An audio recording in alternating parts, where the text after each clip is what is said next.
के बाद तुम्हें लगेगा कि हमारे प्रभु दीनियों के ऊपर भी दया करते हैं।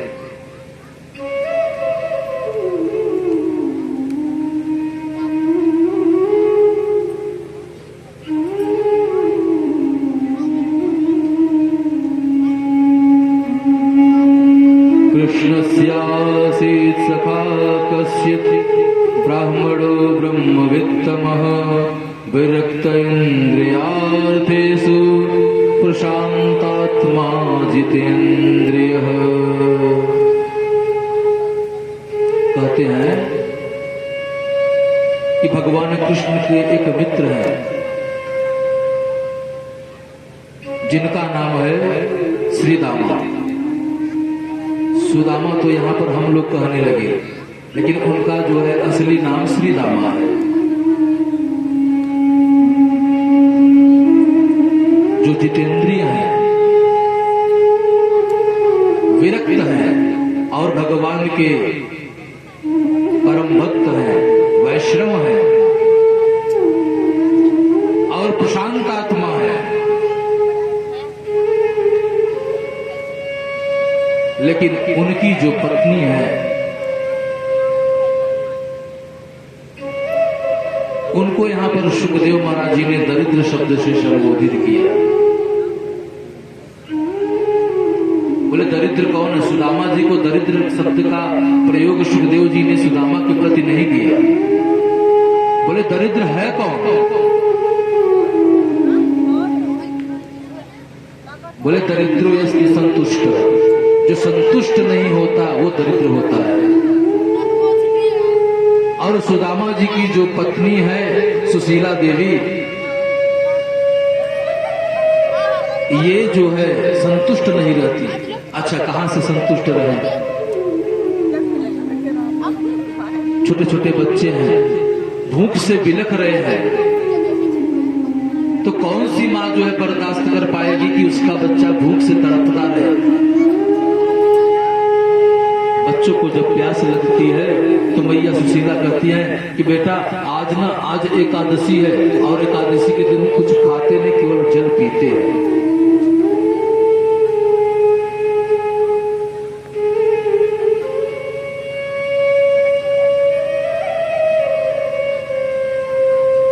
जल का पान करो, और बच्चे जल पी करके रह जाते हैं। किसी बच्चे को रात में पेट में दर्द उठने लगता, तड़प के रह जाती मां। फिर भी सुदामा जी कभी भी गलत मार्ग पर गए नहीं, इतने गरीब हैं।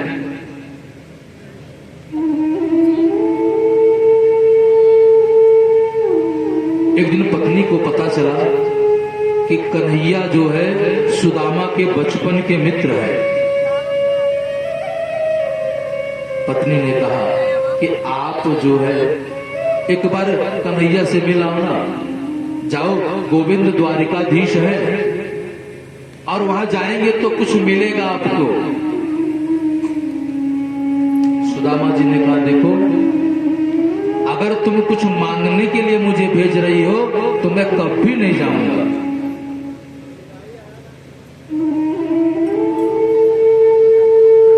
सुशीला जी ने तुरंत बात बदल दी। बोले ऐसा नहीं है, मैं तो इसलिए कर रही थी कि आपके बचपन के मित्र हैं, इतनी अवस्था हो गई आपकी, अरे एक बार कन्हैया का दर्शन तो कर लो। अयम ही परमो लाभ उत्तम श्लोक दर्शनम। परम लाभ यही है कि भगवान का दर्शन हो जाए, हम तो यही चाहती है।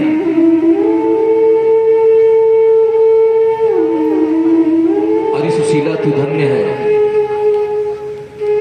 तुझ जैसी पत्नी को पाकर मैं धन्य हो गया।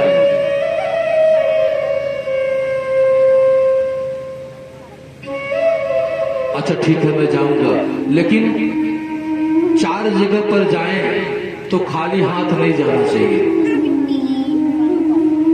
पहला स्थान है गुरु का, और दूसरा स्थान है डॉक्टर के यहाँ। तीसरा स्थान है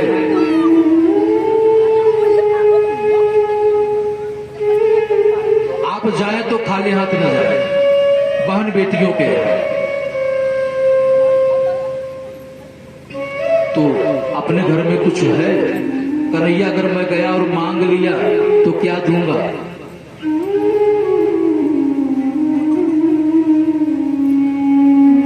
सुशीला बड़ी चालाक भी थी। सुशीला चाहती तो एक ही घर से चावल ले लेती, लेकिन सुशीला ने क्या किया, आप थोड़ा सा मुझे समय दो, मैं व्यवस्था बनाती हूँ और आप जो है गोविंद का दर्शन करने के लिए तैयारी करो। सुशीला जाती है और 4 घरों से 4 मुट्ठी चावल लेकर आती है।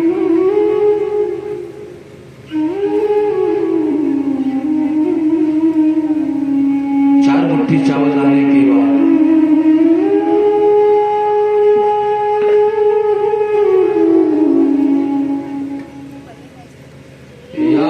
चत्वा चतुरो मुष्टिं विप्रां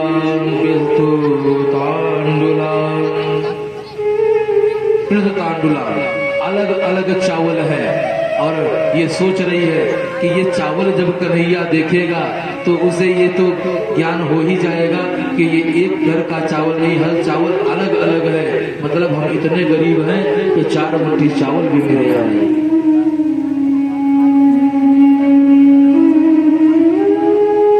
सुदामा जी चलने लगे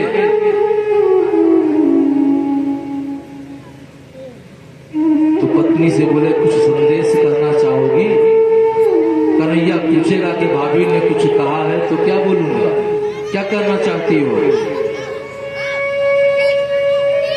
बोले आप ये कह देना मेरे माधव मेरे गोविंद से, आप ये कहना कि 1 मास 2 पात में 2 एकादशी होए, मेरे घर गोपाल जो नित्य एकादशी होए। आप कन्हैया से केवल ये कर दीजिएगा कि 1 महीने में 2 पक्ष होते हैं और गोविंद इन 2 पक्षों में 2 एकादशी आती है। हमारी परिस्थिति ऐसी है कि हमारे यहाँ नित्य एकादशी है, हम रोज व्रत रहते हैं कन्हैया। केवल यही संदेश आप मेरा उसे कह देना। सुदामा जी ने कहा ठीक है,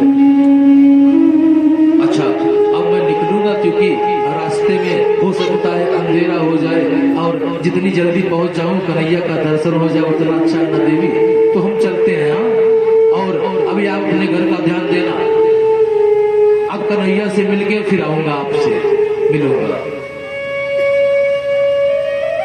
लेकिन मेरे संदेश को आप भूलिएगा नहीं, बता अवश्य देना।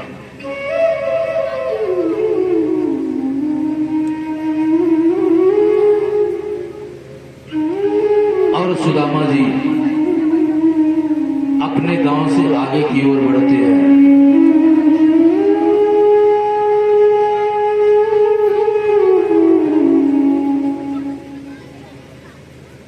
सुदामा जी भगवान के परम भक्त और नित्य भगवान का जप करते हैं। जप करते हुए गाते हुए जा रहे हैं।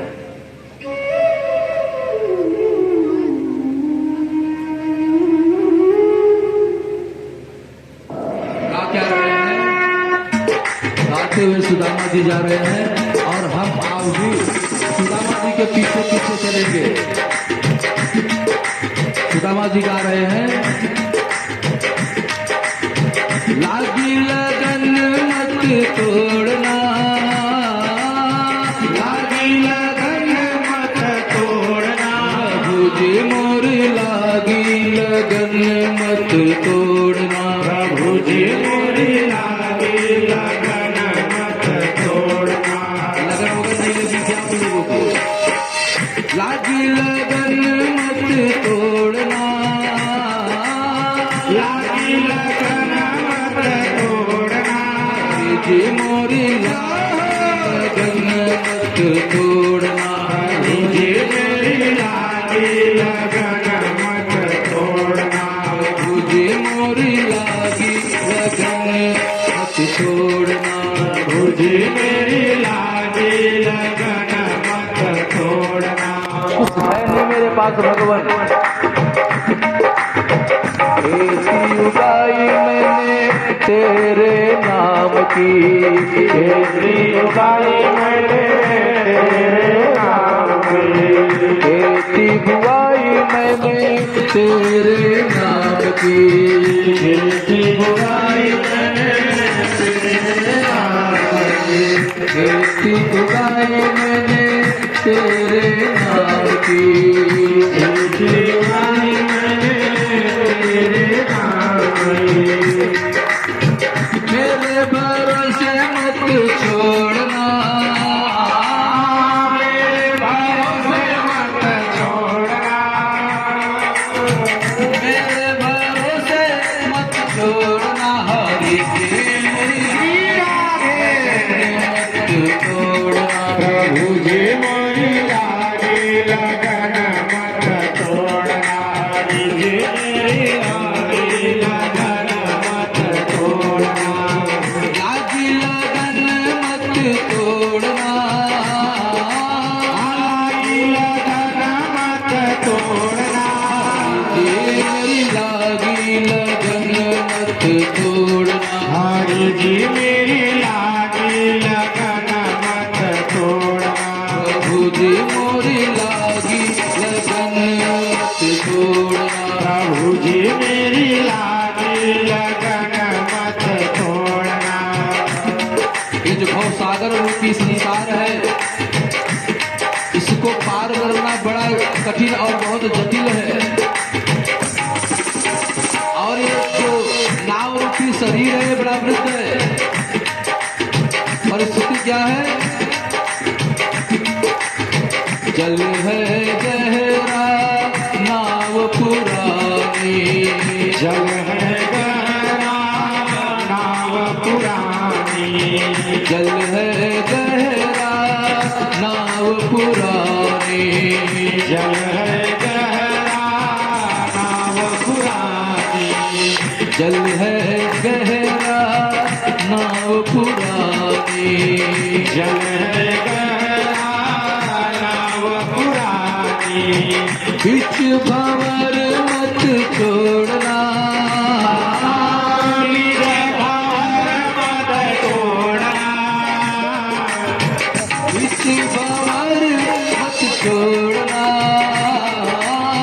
बीच भंवर मत छोड़ना, तुझे मोरे लगन मत तोड़ना, प्रभु जी मेरी लागी लगन मत तोड़ना, हरि जी मोरी लागी लगन मत तोड़ना, हरि जी मेरी लागी लगन मत तोड़ना।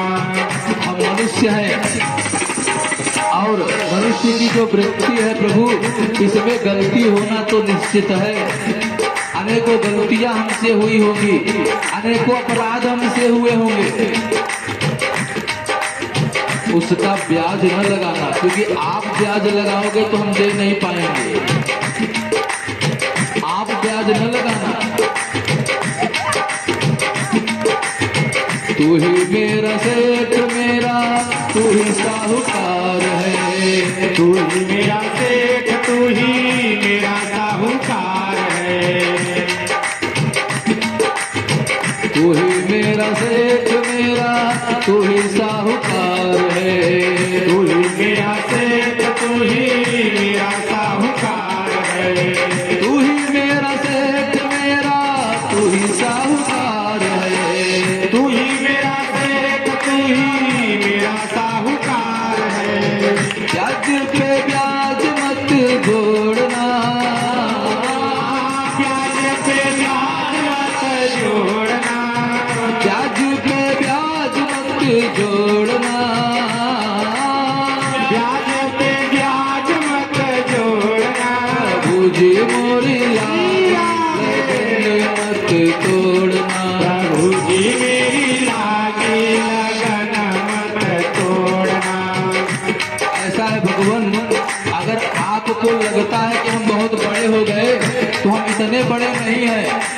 अवस्था इस शरीर की हो गई होगी, लेकिन हम आज भी छोटे से बच्चे हैं।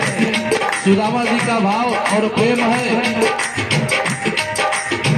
नन्हा सा फूल हूँ मैं, चरणों की धूल हूँ मैं, नन्हा सा फूल हूँ मैं, चरणों की धूल हूँ मैं, नन्हा सा फूल हूँ मैं, चरणों की धूल हूँ मैं। नन्हा सा फूल हूँ मैं, चरणों की धूल हूँ मैं। आया हूँ मैं तो तेरे द्वार, प्रभु जी मेरी पूजा करो स्वीकार। प्रभु जी मेरी पूजा करो स्वीकार, हरि जी मेरी पूजा करो स्वीकार। नन्हा सा फूल हूँ मैं, चरणों की धूल हूँ मैं। नन्हा सा फूल हूँ मैं, चरणों की धूल हूँ मैं। आया हूँ मैं तो तेरे पास, प्रभु जी मेरी पूजा करो स्वीकार। प्रभु जी मेरी पूजा करो स्वीकार, प्रभु जी मेरी पूजा करो स्वीकार। आओ ये होना चाहिए। मैं तो निर्गुणिया हूँ, कुछ इतना जान दो, जीवन को जीना सीखूं ऐसा वरदान दो। मैं गुड़िया हूँ बस इतनी सी जान दो, जीवन में जीना सीखो ऐसा वरदान दो। मैं तो निर्गुणिया हूँ, बस इतनी बात है, मेरे जीवन की रेखा अब तेरे हाथ है। मैं हूँ निर्गुणिया हूँ, बस इतनी बात है, मेरे जीवन की रेखा अब तेरे साथ है। मैं तो निर्गुणिया हूँ, मैं तो निर्गुणिया हूँ, बस इतनी बात है, मेरे जीवन की रेखा अब तेरे हाथ है। ओ मैं हूँ निर्गुणिया हूँ मैं, बस इतनी बात है, मेरे जीवन की रेखा अब तेरे हाथ है। बड़ा सुन करके थोड़ा सा गुण मिल जाए, निर्धन को धन मिल जाए। थोड़ा सा गुण मिल जाए, निर्धन को धन मिल जाए। थोड़ा सा गुण मिल जाए, निर्धन को धन मिल जाए। थोड़ा सा गुण मिल जाए, निर्धन को धन मिल जाए। मानो तुम्हारा उपकार, प्रभु जी मेरी पूजा करो स्वीकार।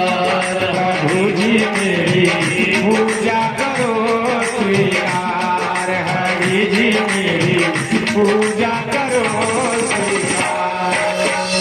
सुन लो हमारी अर्जी, कुछ ऐसा ज्ञान दो, जीवन को जीना सीखो ऐसा वरदान दो। सुन लो हमारी अर्जी, हमको कुछ ज्ञान दो, जीवन में जीना सीखो ऐसा वरदान दो। सूरज सी शान पाओ, चंदा सा मान पाओ।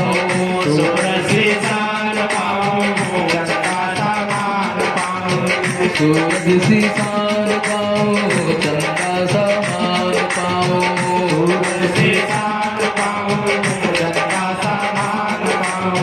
बस इतना दे दो उपहार, प्रभु जी मेरी पूजा करो स्वीकार। हरि जी मेरी पूजा करो स्वीकार, प्रभु जी मेरी पूजा करो स्वीकार। नन्हा सा फूल हूँ मैं, चरणों की धूल हूँ मैं। नन्हा सा फूल हूँ मैं, चरणों की धूल हूँ मैं। नन्हा सा फूल हूँ मैं, चरणों की धूल हूँ मैं। नन्हा सा फूल हूँ मैं, चरणों की धूल हूँ मैं।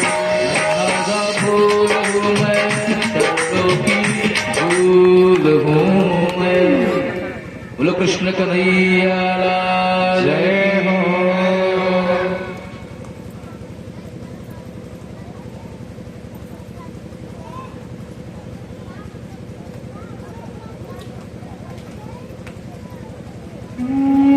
जी जा रहे हैं। सुशीला मैया ने कहा, ये गठरी लेकर नहीं जाओगे, ऐसे ही चले जाओगे? अरे बोले गठरी बना करके तो दे मुझे जल्दी। और मैया गठरी बना करके दे रही है। अब घर में जाती हैं देखने के लिए तो कपड़ा है ही नहीं। परिस्थिति क्या बनी हुई है, घर में वस्त्र नहीं। एक फटा हुआ वस्त्र मिलता है तो कई खंड उसको करके एकत्रित करती है, उसी में चावल की पोटली बनाकर सुदामा जी को देती है। सुदामा जी चावल को लेकर के आधे मार्ग जब पहुंचते हैं तो बोलते हैं, कन्हैया बड़ी दूर नगरी है रहती है, अब चला नहीं जाता मुझसे, अब मैं इस पेड़ के नीचे आराम करूंगा और अगर तेरी इच्छा है तो आके मुझे दर्शन दे।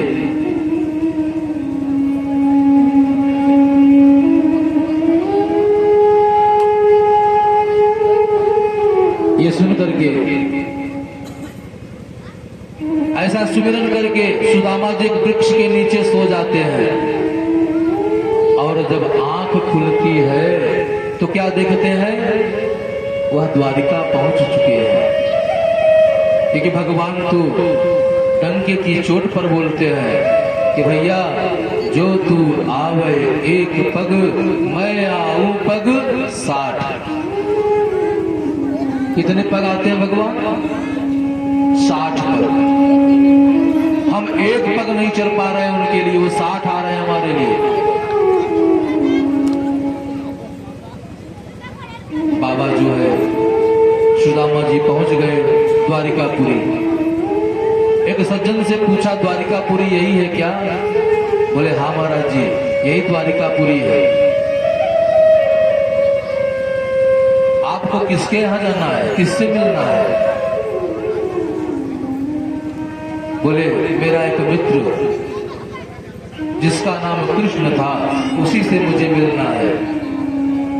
बोले देखिए, उनका नाम सम्मान से लीजिए, अभी वो छोटे मोटे नहीं रह गए, बहुत बड़े राजा बन गए। बोले अच्छा, अब उनका नाम क्या हो गया? बोले सामने जो है अलंकृत शब्दों का प्रयोग करो। अनंत श्री समलंकृत छत्रपति राजमूर्ति धर्मो चक्रवर्ती सर्वेश्वर जगदीश्वर राजराजेश्वर श्री महाराजाधिराज द्वारिकाधीश भगवान श्री कृष्ण। अरे राम राम राम राम, इतना लंबा नाम तो कन्हैया का हो गया। और हम तो उसको प्रेम से कनुआ कनुआ भी बुला लिया करते थे।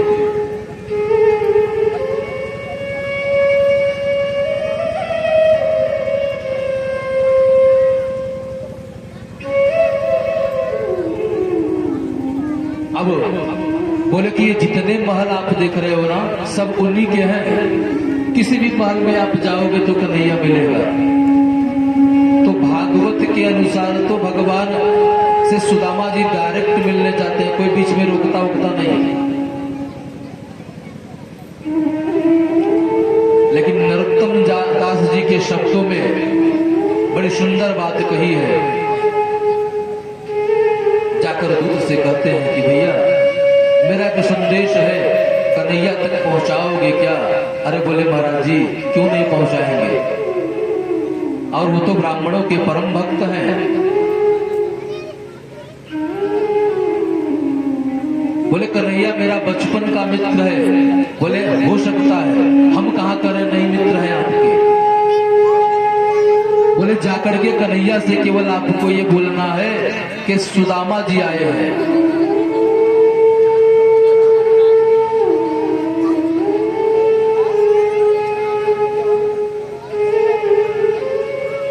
वह दूध जाता है, जब महल के अंदर प्रवेश करता है तो प्रभु से बोलता है कि भगवान,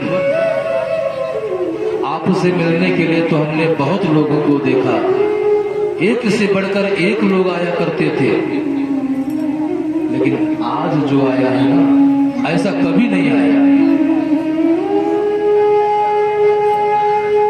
ऐसा कभी आपसे कोई मिलने आया नहीं है। बोले कौन है? तो कहते हैं कि शीस पगा न जगा तन में, प्रभु जान को आहे बसे के ही ग्रामा, धोती फटी सिलटी दुपटी और पाय उपान की नहीं शामा, द्वार खड़ो दिज दुर्बल एक, रहो चक सो सुधाय विरामा, पूछत दीन दयाल को नाम, बतावत आपन नाम सुदामा। ये सुनना था। सुदामा शब्द जैसे ही कन्हैया के कानों में पड़े, उनके नेत्र सजल हो गए और रोते हुए बोले, कहाँ रह गया रे कन्हैया, कहाँ रह गया सुदामा तू? सुदामा सुदामा ऐसा कह के बड़ी जोर से दौड़े हैं। और जब महल से सुदामा सुदामा करके दौड़ लगाई है, तो यहाँ पर जितने उनके सभासद हैं सब बड़े आश्चर्य में हैं। ऐसा कौन है जो आ गया, जिसके लिए कन्हैया को ये भान नहीं कि मैं कौन हूँ, मेरा वस्त्र कहाँ गिर रहा है, मुकुट कहाँ गिरा, पैर में खड़ाऊ आदि नहीं पहना, ऐसे ही दौड़े जा रहे हैं। ऐसा कौन है?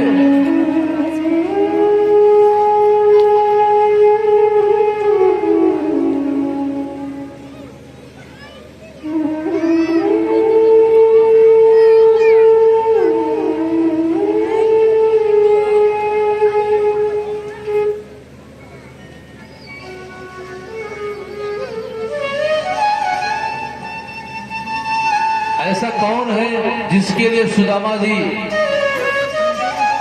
बाहर खड़े हैं और कन्हैया दौड़ता हुआ जा रहा है? रुक्मिणी मैया कोई बड़ा आश्चर्य है, कभी नहीं किया ऐसा। और भगवान जैसे ही सुदामा जी के पास पहुंचते हैं, उनको अपने अंक में भर लेते हैं। और दो मित्रों का जब समागम होता है तो दोनों के नेत्र सजल हैं, रो रहे हैं कि दूसरे को देखकर।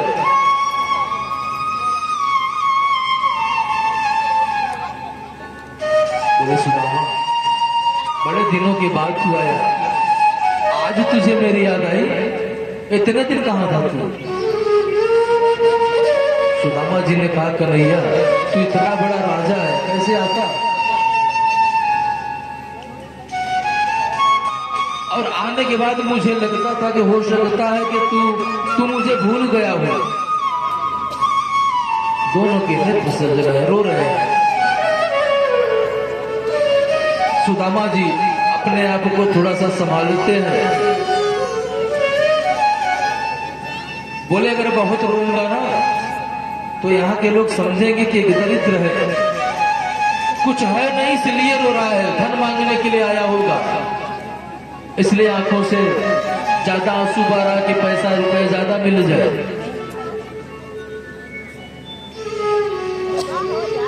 हाथ पकड़ करके कन्हैया सुदामा जी को लेकर के जाते हैं।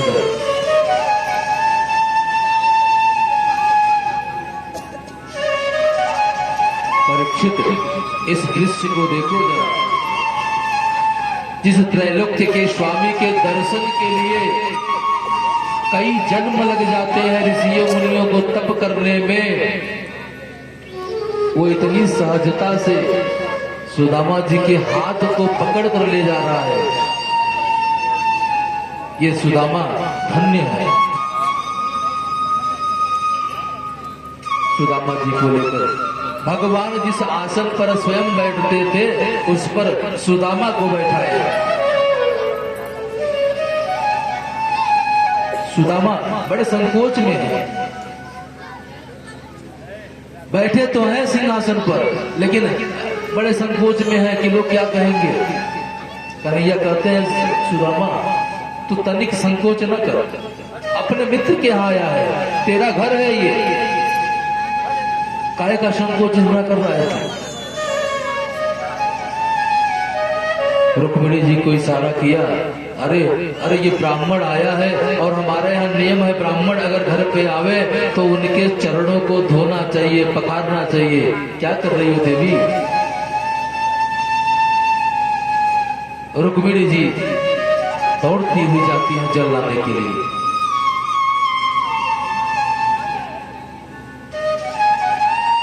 और भगवान सुदामा जी के चरणों को अपने हाथों में लेकर सहलाने लगते हैं।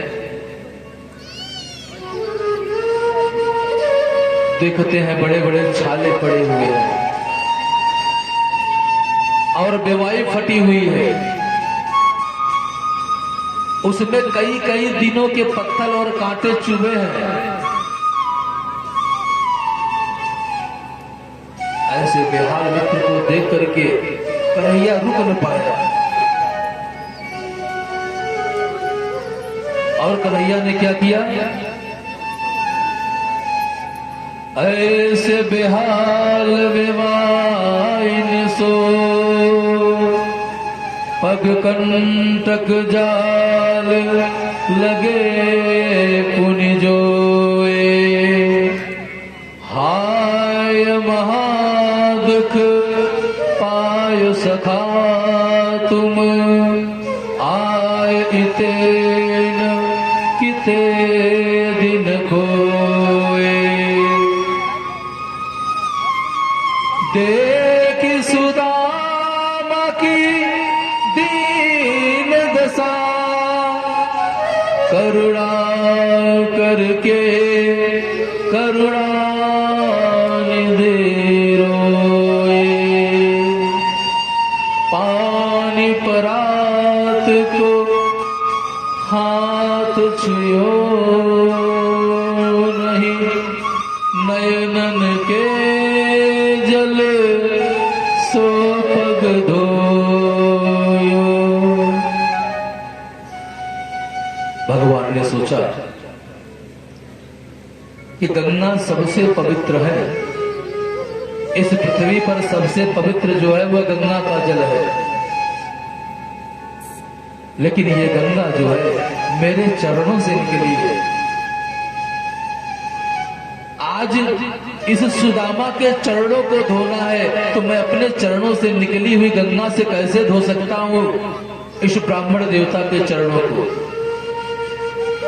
इसलिए आज भगवान ने एक और दिव्य जल का प्रादुर्भाव किया है और भगवान ने अपने आंसुओं से आंसुओं के जल से प्रभु पैर धो रहे हैं सुदामा जी के।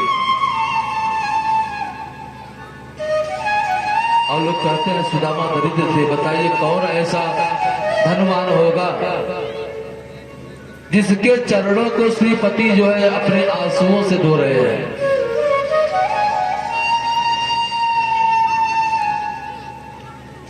सुदामा जी बड़े संकोच में बैठे हैं। बोले सुदामा मुझे लगता है कि तुझे संकोच लग रहा है इस सभा में। सभा से हाथ पकड़ कर ले गए, जिस घर में जिस जगह का प्रयोग स्वयं के लिए करते थे भगवान कृष्ण, उसी पलंग पर ले जाकर के सुदामा जी को बैठा दिया।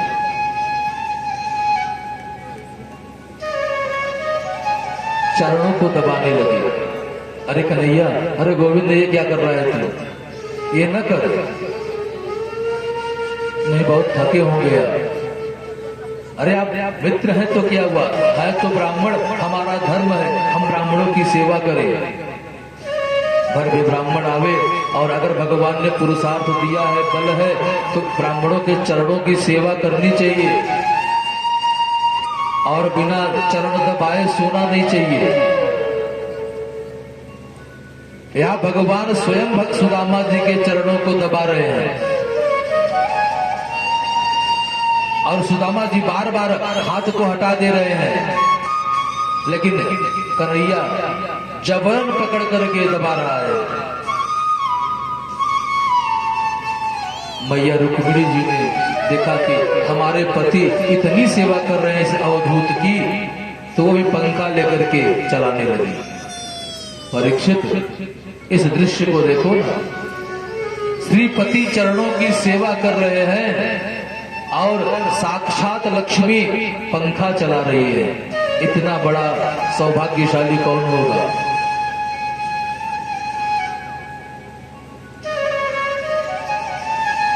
अच्छा सुदामा जी, आपने विवाह किया कि नहीं? बोले कन्हैया, तुझको ये छोड़ करके और कोई बात नहीं याद आई? केवल याद आई तो विवाह ही याद आया। बोले हाँ, विवाह तो किया हमने। बोले मुझको नहीं बुलाया? मेरी याद नहीं आई तुझको? जब साथ में पढ़ते थे तो बोलते थे बिना तुम्हारे दोबारा नहीं लगूंगा, और जब विवाह की बात आई तो मुझे भूल गए।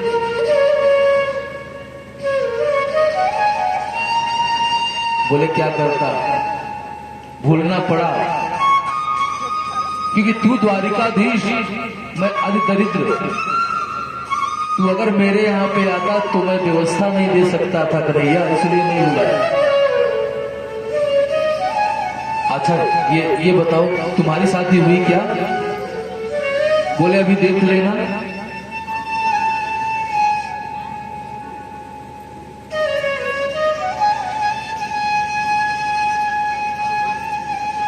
अभी आप देख लेना मेरी शादी हुई है कि नहीं। और भगवान की पत्नियां आ रही हैं आशीर्वाद लेने के लिए, और सुदामा जी आशीर्वाद दे रहे हैं। पहले रुक्मिणी जी आई और रुक्मिणी मैया ने कहा, हे ब्राह्मण देवता, आपके चरणों में हम प्रणाम करते हैं। सुदामा जी ने कहा, अखंड सौभाग्यवती भव।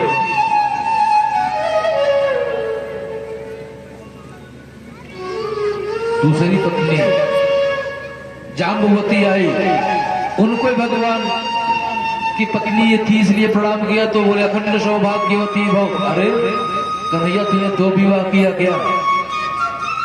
और मुझसे बोल रहा है कि विवाह में नहीं बुलाया। तुझे मेरी याद आई थी क्या?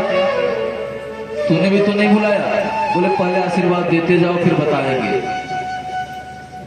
अब सुदामा जी के पास उनकी पत्नियों की लंबी लाइन लगी है। अरे बोले इतनी लंबी लाइन किसकी है? अरे बोले ये सब मेरी पत्नियां हैं। अच्छा, एक शादी हमने की नहीं बुलाया तो इतनी शिकायत तू कर रहा है, और तू इतनी शादी किया हुआ है, पूरा 4 गांव लाइन लगा हुआ है, किसने मुझे बुला लिया? कन्हैया ने कहा, मेरी शादी जितनी हुई ना, ऐसी शादी भगवान करे किसी की ना हो। सब भैया चटमंगनी पट ब्याह में हुआ है। अब आती प्रणाम करती, अखंड सौभाग्यवती, भगवान कल्याण करे, खूब आशीर्वाद देते। अरे अब जब 1-2 हो तब तो, अब 100 पार कर गई। अखंड सौभाग्यवती हो, अखंड सौभाग्यवती हो। बोलते बोलते थक गए सुदामा जी। अब बोल रहे हैं भव भव भव भव। अब और थक गए, बोली ही नहीं कर रही है। बोले कन्हैया ऐसा करना, जो तेरी पत्नियां हैं ना, तेरी ही है ना? बोले और क्या, आपको क्या लगता है? बोले तो पत्नियों का स्वामी पति होता है, और अगर पति को आशीर्वाद प्राप्त हो जाए तो समझ लो हर पत्नी को आशीर्वाद मिल गया। तो चल या तू मुझे प्रणाम कर, आशीर्वाद देता हूं। और कन्हैया जैसे ही लेटे वैसे ही खूब आशीर्वाद दिया और गले से लगाया सुदामा जी ने।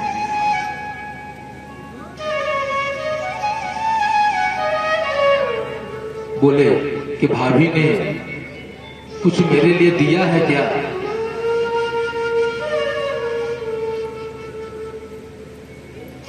अब इतना वैभव देख करके सुदामा जी को लगा कि कन्हैया इस चावल को स्वीकार करेगा कि नहीं।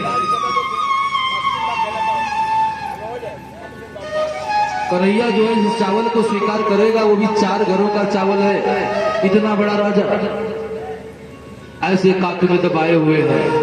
कन्हैया कहते इस हाथ में दर्द है क्या भैया, जब से आए हो ऐसे दबाए हुए हो। बोले नहीं नहीं नहीं मुझे लगता है तो हाथ को खींच रहे हैं, नहीं नहीं इसमें दर्द नहीं है भैया।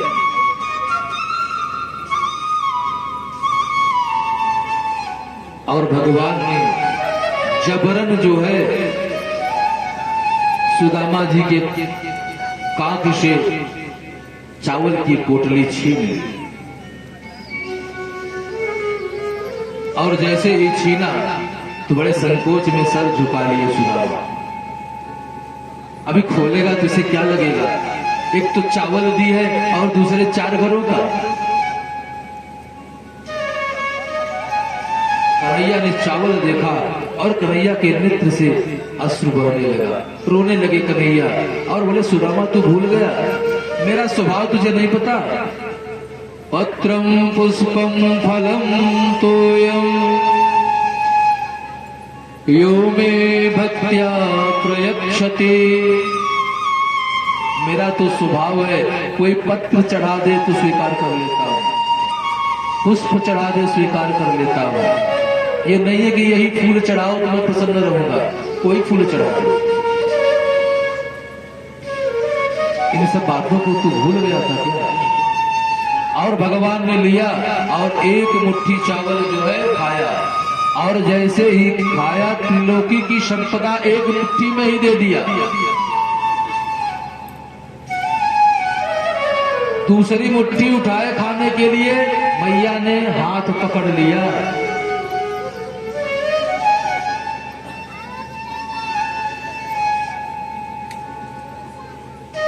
मैया ने कहा ये बताइए त्रिलोकी की संपदा तो सुदामा को आपने दे ही दिया, अब क्या अपना बैकुंठ भी दे दोगे। भगवान कृष्ण रोते हुए कहते हैं कि लक्ष्मी इस सुदामा के लिए मैं अपना बैकुंठ नहीं, मैं अपना सर्वस्व छोड़ने के लिए तैयार हूं। आज मेरी ऐसी परिस्थिति बनी हुई है कि अगर ऐसा होता कि मैं सुदामा बन जाता और ये कृष्ण बन जाता, ये मेरी इच्छा है। बोले आप सुदामा बनने को तैयार हो? अरे बोले मेरा मित्र है ये, मेरा यार है।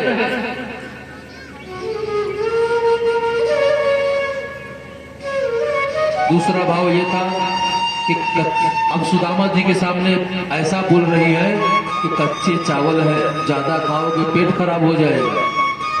तीसरा भाव ये है कि हाथ इसलिए पकड़ लिया कि इस अवधूत के द्वारा लिया गया ये जो प्रसाद है अकेले खाओगे क्या, हम सब नहीं खाएंगे, हमें भी प्रसाद चाहिए इस ब्राह्मण देवता का।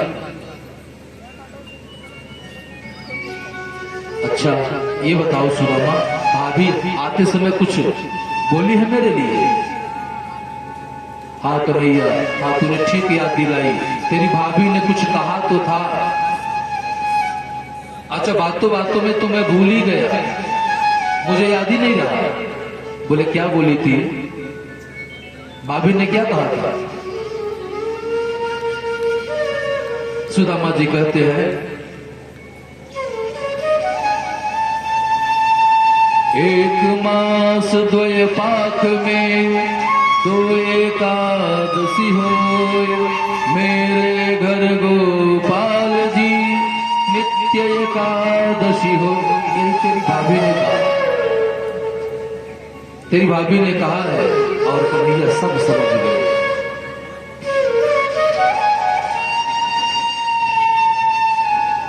मानो कन्हैया द्वारिका से कह रहे हैं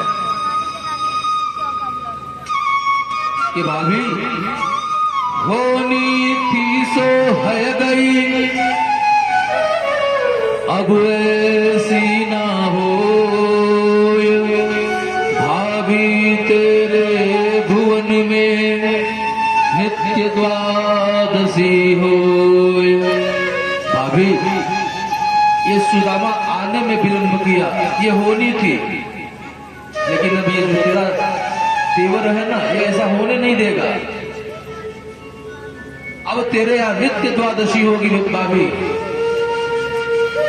कन्हैया एक रूप से तो बैठे हैं यहाँ और एक रूप से आ गए, सुदामापुरी का निर्माण करवा दिया, सब कुछ दिया सुदामा जी को, लेकिन यहाँ सुदामा जी को कुछ पता नहीं कि मुझे क्या दिया।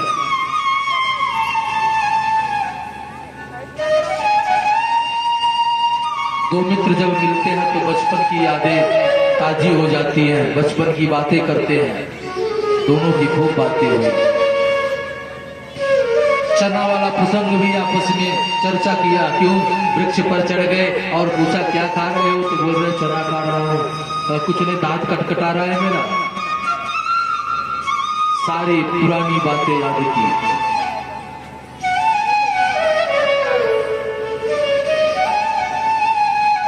सुदामा जी ने कहा कन्हैया अब मैं चलूंगा। कन्हैया ने कहा चलिए ठीक है, अरे कुछ कहना है तुमको, भाभी से मैंने कुछ कहोगे? कन्हैया ने कहा कि सुदामा जी भाभी से ये कहना कि अगली बार जब आप आएंगे तो अकेले नहीं आना है, मेरी भाभी को साथ में लेके आना। सुदामा जी ने सोचा बड़ा कंजूस है भाई ये, इतनी दूर चल के आया हूं, कुछ दे नहीं रहा है, केवल बातें बना रहा है। ब्राह्मण की जब विदाई होती है तो छिड़ा दिया जाता है, और इस भले आदमी को देखो ये कुछ दे ही नहीं रहा। कुछ दूर गए, बोले सुदामा जी अच्छा कन्हैया तो ठीक है मैं चलता हूं। चले हम? हाँ बोला ना आप जाओ।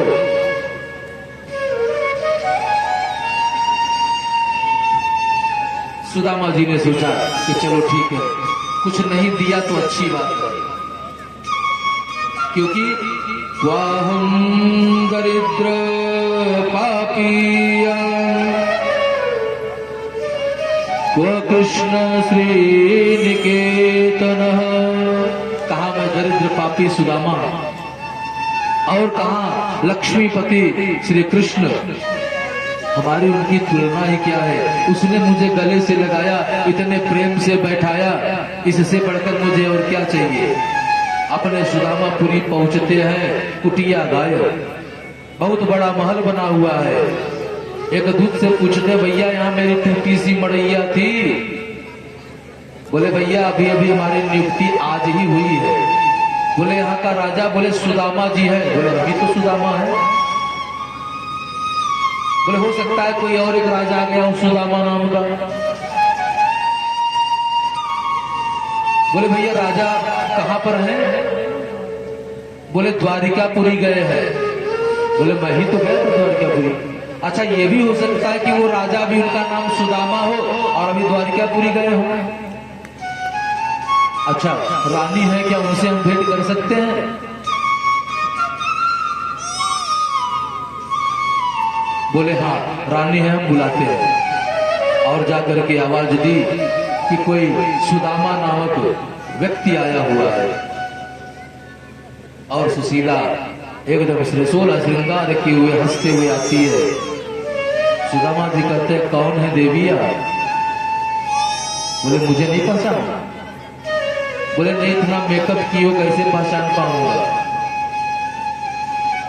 अरे मैं सुशीला। अरे बोले जिसके चेहरे पर मिट्टी लगी रहती थी अभी इतने महंगे महंगे क्रीम पाउडर लगे हैं, कैसे पहचान सकता था?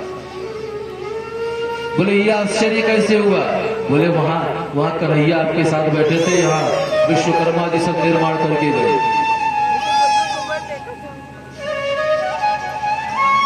यहाँ विश्वकर्मा जी सब निर्माण करके गए। सुदामा ने कहा कि मुझे धन नहीं चाहिए, मुझे वैभव नहीं चाहिए, इस धन वैभव का मैं करूंगा क्या? सब त्याग करके जाने लगे। बगल से कन्हैया ने हाथ पकड़ लिया। सुनो सुदामा, अरे ये कुछ नहीं है, कुछ दिया थोड़ी ना है मैंने तुझको, ये तेरा अधिकार है, ये तेरा अधिकार था इसलिए हमने तुझको दिया। और मेरा विनम्र निवेदन है कि तू इसका भोग कर पगले। क्या मेरे द्वारा दी हुई वस्तु को तू स्वीकार नहीं करेगा? कन्हैया को गले लगाकर फिर रोए सुधा।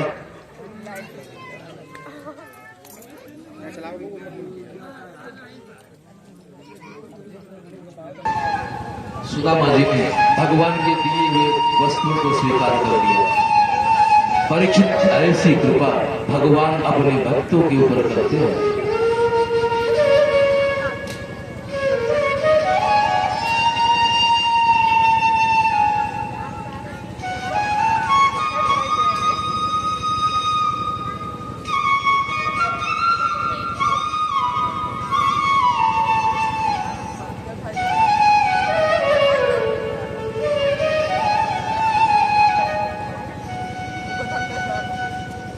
इसके बाद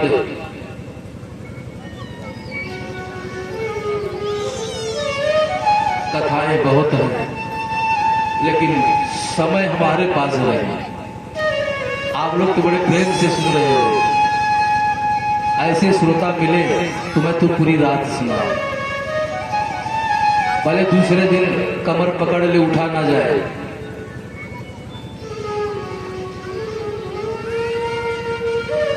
लेकिन कथा मैं खूब सुनाऊं आप लोगों को। आप लोग बड़े अच्छे श्रोता हो।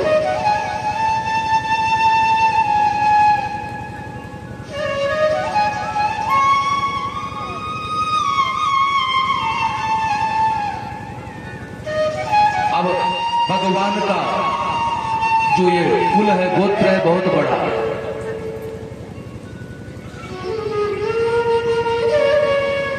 प्रद्युम्न के पुत्र इनका विवाह बाणासुर की पुत्री से हुआ, जिसका नाम उषा था। उषा के साथ विवाह हुआ अनिरुद्ध जी का, जो प्रद्युम्न के पुत्र है।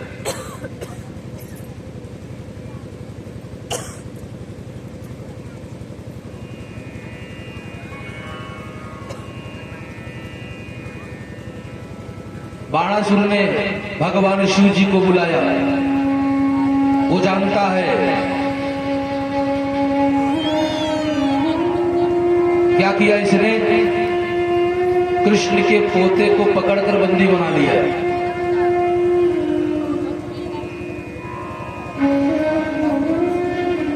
ये उषा से मिलने के लिए गए हैं, बंदी बना लेता है बाणासुर। और जब देखता है कि कन्हैया आक्रमण करने वाले हैं, शिव जी से प्रार्थना करता है मेरी रक्षा करो। भगवान शिव जी आते हैं बाणासुर की तरफ से युद्ध करने के लिए। कन्हैया में और शिव जी में भयंकर युद्ध हुआ है, ऐसा वर्णन है।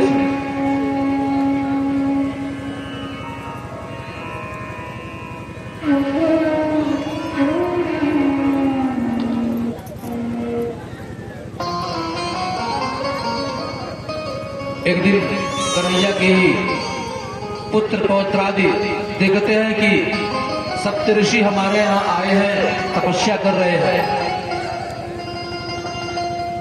भगवान कृष्ण ने उपदेश दिया कि देखो कुछ भी करना, लेकिन ब्राह्मणों का अपमान मत करना, क्योंकि मैं सब कुछ बर्दाश्त कर लेता हूँ, लेकिन ब्राह्मण का अपमान मैं बर्दाश्त नहीं कर पाता।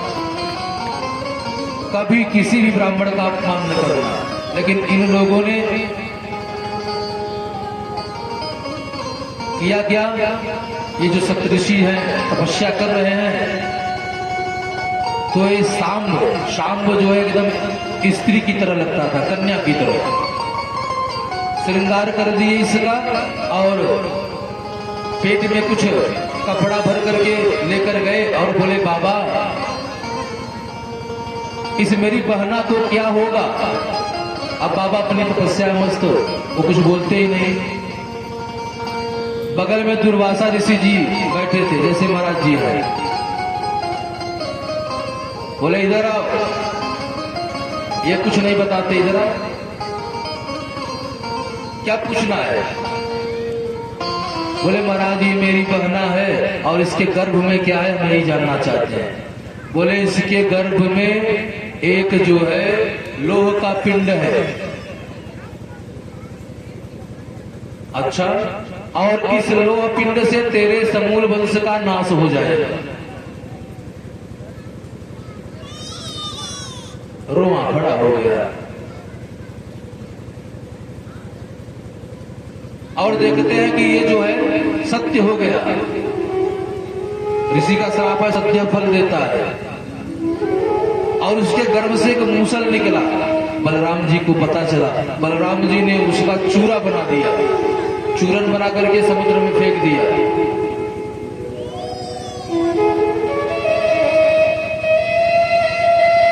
लेकिन वह घास का स्वरूप बना दी। और इन सब का आपस में ही युद्ध हुआ। इनको वरदान था कि ये मरेंगे नहीं, लेकिन जब आपस में युद्ध हुआ और वही घास उठा उठा कर एक दूसरे को मारने लगे तो सब मर गए। चतुः पंचावशेषतः 4-5 बचे होंगे तो बचे होंगे, नहीं सब मारे गए।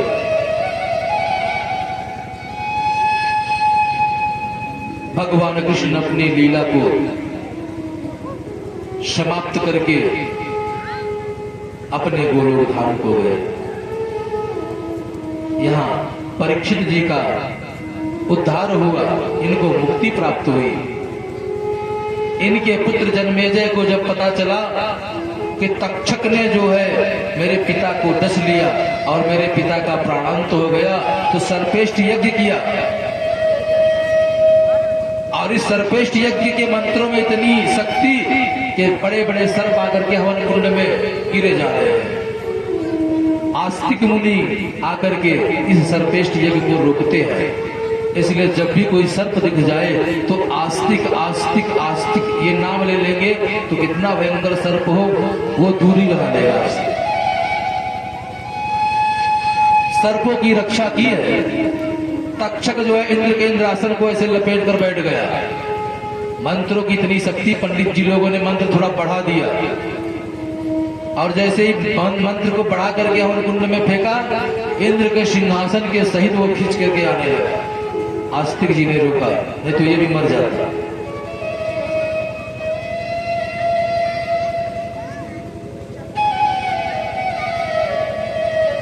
हमें नित्य ये सोचना चाहिए और ये करने का प्रयास करना चाहिए कि हम भगवान के लिए क्या कर सकते हैं। हमें भगवान का नाम जप करना चाहिए और लज्जा आदि को त्याग करके कभी ये न समझे कि हम पुरुष हैं। पुरुष तो केवल एक ही है और वो केवल गोविंद है, बाकी सब यहां नारी है। यहां जितने बैठे हैं सब नारी है, पुरुष तो केवल एक हमारे गोविंद है। और गोविंद का तप करना चाहिए, जप करना चाहिए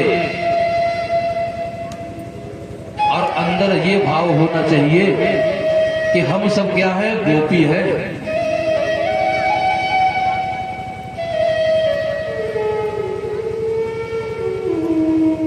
हम सब क्या है, गोपी है। और ये गोपी भाव अगर हमारे मन के अंदर, हृदय के अंदर बन गया तो ये कहने से हमें कोई रोक नहीं पाएगा। क्या कहने से?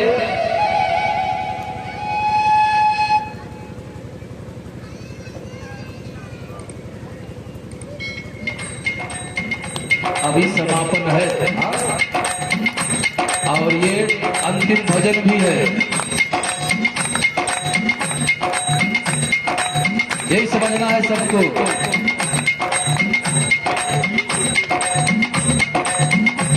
संवरिया तेरे लिए हाँ हाँ तेरे लिए मैंने जो वेश बनाया। संवरिया तेरे लिए मैंने जो वेश बनाया। संवरिया तेरे लिए हाँ हाँ तेरे लिए मैंने जो वेश बनाया। संवरिया तेरे लिए मैंने जो वेश बनाया। संवरिया तेरे लिए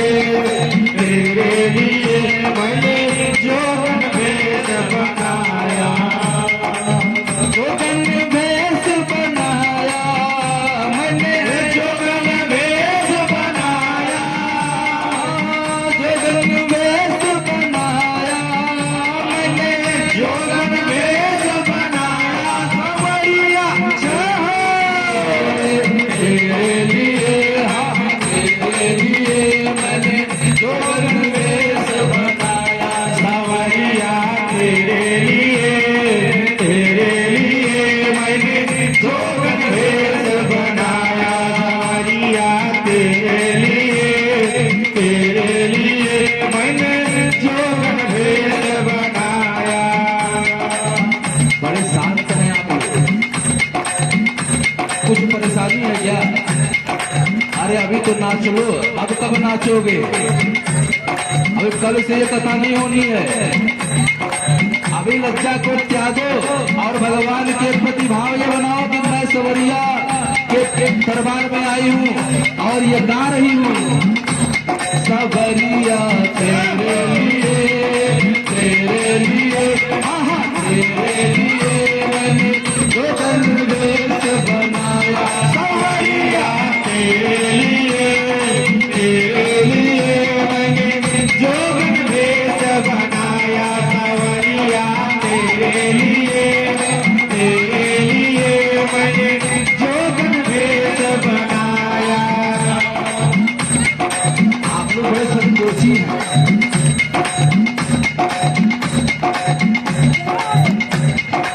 आप लोगों को लगता है कि कौन पहले नाचे, कौन पहले नाचे। कोई एक उठ जाए तो हम भी नाचने लग जाए। अरे कोई एक योद्धा पहले उठ जाए, शुरू हो जाओ, सब नाचेंगे। सवरिया तेरे लिए, हाँ तेरे लिए और तेरे लिए मैंने जो गणवेश बनाया। सवरिया तेरे लिए, तेरे लिए, हाँ तेरे लिए मैंने जो गणवेश बनाया। सवरिया तेरे लिए, तेरे लिए, हाँ तेरे लिए मैंने जो गणवेश बनाया। सवरिया तेरे लिए, तेरे लिए, हाँ तेरे लिए मैंने जो गणवेश बनाया। जो गणवेश बनाया मैंने, जो गणवेश बनाया। सवरिया, सवरिया तेरे लिए मैंने जो गणवेश बनाया। तेरे लिया मैंने जग से नाता, तेरे लिया मैंने जग से नाता।